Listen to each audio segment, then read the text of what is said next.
ದೇವಸ್ಥಾನ ಎಷ್ಟು ವರ್ಷದ್ದು ಹೆಂಗು ಅಂತ ಸ್ವಲ್ಪ ಅಣ್ಣ ಈ ದೇವಸ್ಥಾನದ ಇತಿಹಾಸದ ಬಗ್ಗೆ ನಮ್ಮ ಹೇಮಂತಣ್ಣವ್ರು ಹೇಳ್ತಾರೆ. ಎಲ್ಲರಿಗೂ ನಮಸ್ಕಾರ. ಈ ದೇವಸ್ಥಾನ ಇತಿಹಾಸ ಅಂದರೆ 1026 ವರ್ಷ ಈ ದೇವಸ್ಥಾನಕ್ಕೆ ಗಂಗರ ಕಾಲದಲ್ಲಿ ಚೋಳರ ಕಾಲದಲ್ಲಿ ಕಟ್ಟಿರೋಂಥ ದೇವಸ್ಥಾನ ಇದು. ಏನಂದರೆ ಇದು ವಿಶ್ವವಿಖ್ಯಾತ ಬೆಂಗಳೂರು ಕರಗ ಶಕ್ತ್ಯೋತ್ಸವ ನಡೆಯುವಂಥ ಕೇಂದ್ರ ಬಿಂದು ಇದು. ಇಲ್ಲಿ ಇನ್ನೊಂದು ಹೆಚ್ಚಿನ ಮಾಹಿತಿ ಏನಂದರೆ ಬ್ರಹ್ಮರಥೋತ್ಸವ ನಡೆಯುತ್ತೆ ದ್ರೌಪದಿ ತಾಯಿ ಮತ್ತು ಅರ್ಜುನ ತಾಯಿಗೆ. ಇವತ್ತಿನ ವಿಶೇಷ ಏನಂದರೆ ನಾಳಿದ್ದು ನಮ್ಮ ಕೆಂಪೇಗೌಡರ ಜಯಂತಿ ಏನು 1537 ಇಸ್ವಿಯಲ್ಲಿ ಕೆಂಪೇಗೌಡರು ನಮ್ಮ ಬೆಂಗಳೂರು ಕಟ್ಟಿದ್ರು ಒಂದು ಮಣ್ಣಿನಲ್ಲಿ. ಇವತ್ತು ಇಷ್ಟು ದೊಡ್ಡ ಮಟ್ಟಕ್ಕೆ ಈ ಬೆಂಗಳೂರು ಬೆಳೆದಿದೆ. ಈಗ ಅದೇ ರೀತಿಯಾಗಿ ಅವತ್ತಿನ ದಿನ ನಮ್ಮ ಹಳ್ಳಿಕರ್ ಸಂತೋಷ್ ಅವರು ಒಂದು ನಾಡಿಗೆ ಒಂದು ನಮ್ಮ ಏನು ಹಳೆಯ ಕಾಲದ ಸಂಸ್ಕೃತಿ ಇದೆ, ನಮ್ಮ ಪದ್ಧತಿಗಳು ಏನಿದೆ, ನಮ್ಮದು ಆ ಪರಂಪರೆಗಳನ್ನು ಇಲ್ಲಿ ನಮ್ಮ ರಾಮ ಲಕ್ಷ್ಮಣ ಮತ್ತು ಲವಕುಶ ಎತ್ತುಗಳ ಮುಖಾಂತರ ನಾಡಪ್ರಭು ಕೆಂಪೇಗೌಡರನ್ನ ಒಂದು ಮೆರವಣಿಗೆ ಸಹ ಅಲ್ಲಿ ನಮ್ಮ ಹೆಬ್ಬಾಳ ಆರ್ ಟಿ ನಗರಲ್ಲಿ ಆಯೋಜಿಸಿದ್ದಾರೆ. ಇದು ಏನಂದರೆ ಇದೇ ಪ್ರಪ್ರಥಮ ಬಾರಿಗೆ ಅಂದರೆ ನನಗೆ ತಿಳಿದ ಮಾಹಿತಿ ಪ್ರಕಾರ ನಮ್ಮ ಹಳ್ಳಿಕರ್ ಸಂತೋಷ್ ಅವರು ಈ ಜಾತ್ರೆನ ಕೆಂಪೇಗೌಡರ ಜಯಂತಿನ ಒಂದು ಜಾತ್ರೆಯಾಗಿ ದೊಡ್ಡ ಮಟ್ಟದಲ್ಲಿ ಮಾಡ್ತಾ ಇದ್ದಾರೆ. ಅದಕ್ಕಾಗಿ ಎಲ್ಲರೂ ಅವತ್ತು ಆ ದಿನ ಬನ್ನಿ. ಈಗ ನಮ್ಮ ಸಂತೋಷ್ ಅವರು ಒಂದೆರಡು ಮಾತಾಡ್ತಾರೆ, ದಯವಿಟ್ಟು ಅವ್ರ ಮಾತನ್ನ. ನಮಸ್ಕಾರ. ಹೆಬ್ಬಾಳದಲ್ಲಿ ಆರ್ ಟಿ ನಗರದಲ್ಲಿ ಕೆಂಪೇಗೌಡ ಜಯಂತಿನ ಅಲ್ಲ ಅವರು ಆಯೋಜಿಸ್ತಾ ಇರೋ ಗ್ರೂಪ್ ಏನು ಅದು ನಾಡಪ್ರಭು ಕೆಂಪೇಗೌಡ ಕಮಿಟಿ ಅಂದ್ಬಿಟ್ಟು ಮಾಡ್ಕೊಂಡಿದ್ದಾರಂತ ಹೆಬ್ಬಾಳದಲ್ಲಿ. ಅವ್ರ ಕಡೆಯಿಂದ ಭಾಳ ವಿಜೃಂಭಣೆಯಿಂದ MLAಗಳು MP ಗಳು ನಮ್ಮ MP ಸುರೇಶ್ ಅಣ್ಣವ್ರು ಕೂಡ ಬರ್ತಾಯಿದ್ದಾರೆ. ಈ ಮಾಜಿ MP ಅವರು DK ಶಿವಕುಮಾರ್ ಅವ್ರ ತಮ್ಮ ಅವರು ಅವತ್ತು ಎಲ್ಲರೂ ನಾವು ಸೇರ್ತಾ ಇದ್ದೀರಿ.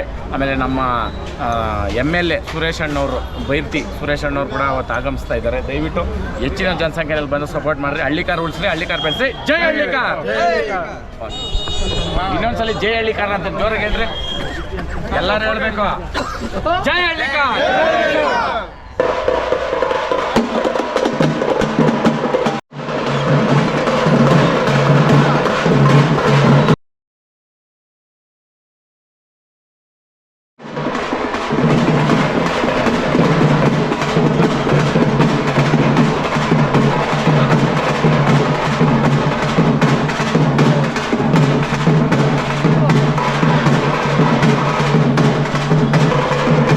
ವಿಶೇಷ ಏನಪ್ಪ ಅಂದರೆ ಇವತ್ತು ಈ ದೇವಸ್ಥಾನಕ್ಕೆ 7 ಕೋಟಿ ದೇವರುಗಳನ್ನು ಒಳಗೊಂಡಿರ್ತಕ್ಕಂತಹ ಈ ಜೋಡಿ ಎತ್ತುಗಳು ಹಳ್ಳಿಕಾರ್ ಇವತ್ತು ತರಿಸಿರ್ತಕ್ಕಂಥ ನಮ್ಮ ಸಂತೋಷ್ ಈಗಾಗಲೇ ಅವರು ಎಲ್ಲರಿಗೂ ಕೂಡ ಅವರ ಹೆಸರು ಪ್ರಸಿದ್ಧ ಆಗಿದೆ. ಎಲ್ಲ ಮಕ್ಕಳು ಕೂಡ ಸಂತೋಷ್ ಬಂದಿದ್ದು ನನ್ನ ಮೊಮ್ಮಗ ಬೆಳೀತಾನೆ ಹೆಬ್ಬಾಳಕ್ಕೆ ಬಂದಿದ್ರಂತೆ. ಸಂತೋಷ್ ಪೈಡು ಎಲ್ಲರೂ ಶಿವಪಣ್ಣು ಅಂದೆ ಹಂಗೆಲ್ಲ ಕಡೆ ಪ್ರಸಿದ್ಧ ಆಗಿರ್ತಕ್ಕಂಥ ನಮ್ಮ ಸಂತೋಷ್ ಅವರು ಇವತ್ತು ವಿಶೇಷವಾಗಿ ಆ ತಾಯಿಯನ್ನು ಇಲ್ಲಿ ಬರಮಾಡಿಸ್ಕೊಂಡಿದ್ದಾರೆ.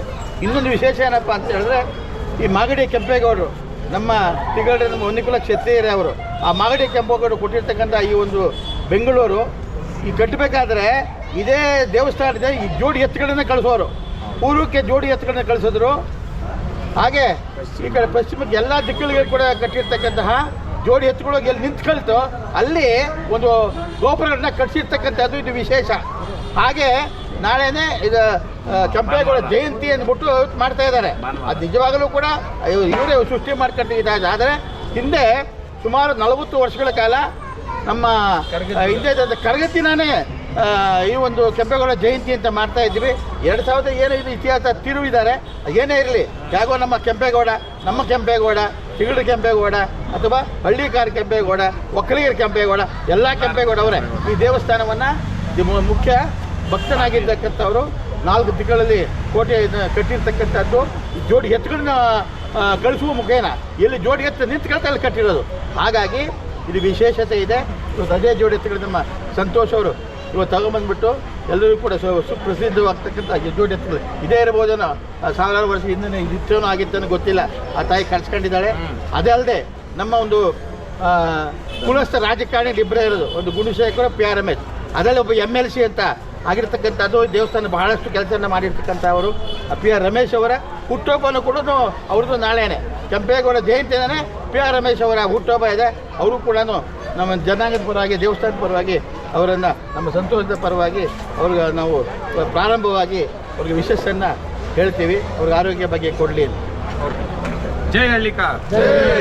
ಅನಿಲ